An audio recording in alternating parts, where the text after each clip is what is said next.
लो भैया, मामला खराब हो गया। मामला कुछ ये है कि डील रद्द हो गई है, बातचीत फेल हो चुकी है। सबसे बड़ा अपडेट, जेरी वेंस जो अमेरिका के वाइस प्रेसिडेंट हैं, उन्होंने पाकिस्तान इस्लामाबाद में खुल्लम खुल्ला कहा कि अब कुछ भी चीज क्लियर नहीं हुई है। 22 से हमने 24 घंटे बात करके देख ली है, मामला बिल्कुल बेकार रहा। मतलब हमें क्लियर जवाब ईरान ने नहीं दिया है, उनका न्यूक्लियर पर कुछ भी क्लैरिफिकेशन नहीं है। वो साफ नहीं कह रहे हैं कि वो न्यूक्लियर नहीं बनाएंगे। अब हम एक बहुत सिंपल सा प्रपोजल छोड़ के जा रहे हैं और अब हम ये देखेंगे कि वो मानते हैं कि नहीं। इसका सीधा मतलब यह है दोस्तों कि ईरान किसी भी शर्त को अमेरिका की नहीं माना है। अमेरिका पर सीधा इल्जाम ईरान ने यह लगाया है कि ये जबरदस्ती की चीजें हम पर थोप रहे थे।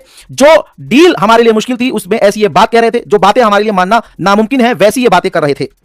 लीजिए, विदेश मंत्रालय ने बड़ी बात कही है। ईरान के विदेश मंत्रालय ने कहा कि लंबे समय तक बात हुई, दो चीजों पर बात अटक गई। दोस्तों, मैं रात को अपडेट दे चुका हूं, स्ट्रेट ऑफ हॉर्मूज पर लालची अमेरिका अटक गया और भिखारी अमेरिका ने शर्त रखी, स्ट्रेट ऑफ हॉर्मूज हम दोनों चलाएंगे, ईरान और अमेरिका।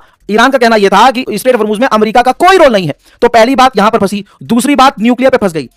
अमेरिका ने ईरान के सामने न्यूक्लियर ना बनाने की, यूरेनियम पूरी तरह से खत्म करने की और जो उनके पास यूरेनियम एनरिच है उनको वापस बाहर ईरान से बाहर निकालने के लिए मांग करी, जिस पर ईरान राजी नहीं हुआ। 100 की सीधी अपनी बात को समेटूं तो ईरान अमेरिका के आगे नहीं झुका। इसके बाद दोस्तों कंगले पाकिस्तान ने आइडिया यह दिया कि दोनों अमेरिका और ईरान मिलकर स्ट्रेट ऑफ हॉर्मूज चला लो। यानी जो बात अमेरिका ने बोली वही अमेरिका के पालतू शहबाज शरीफ ने बोली।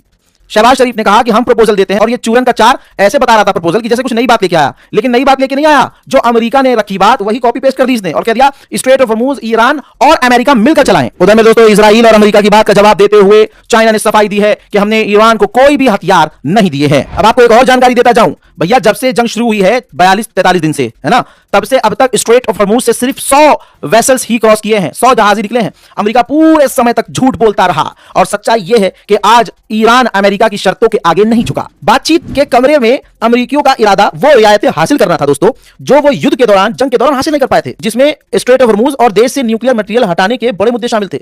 लेकिन ईरानी डेलीगेशन ने ऐसा होने नहीं दिया।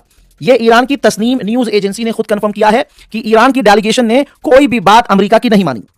साथ ही जेरी वेंस ने कह दिया कि सीधी बात यह है कि हमें यह पक्का वादा चाहिए कि वो न्यूक्लियर हथियार नहीं बनाएंगे और वो ऐसे तरीके नहीं अपनाएंगे जिससे वो जल्दी न्यूक्लियर हथियार बना सके।